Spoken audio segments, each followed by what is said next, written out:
Himalaja. Neil Adams puhuu Theory of Expanding Planets. Maapallo on laajentunut, mutta niillä ei ymmärrä sitä, että millä vauhdilla se laajeneminen tapahtuu. Ja tämän yhden yksinkertaisen periaatteen mukaan me työnnytään kiihtyvällä vauhdilla poispäin maapallon keskipisteestä.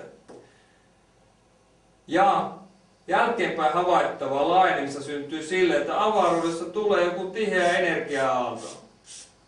Ja meillä on täällä kolmiluottilainen atomi, jotka tönii toisiaan poispäin toisistaan, ja ne työntyy poispäin maapallon keskipisteestä. Nyt täällä tuleekin energiakimppuja, jotka putsaa tätä atomien ytimeiden välistä energiaa kohti maapallon keskustaa.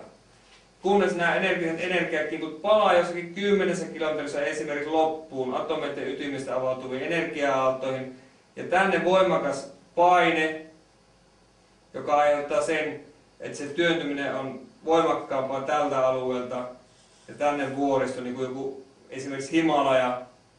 Ja samalla sieltä työntyy uutta pintaa, joka on jälkeenpäin havaittavissa.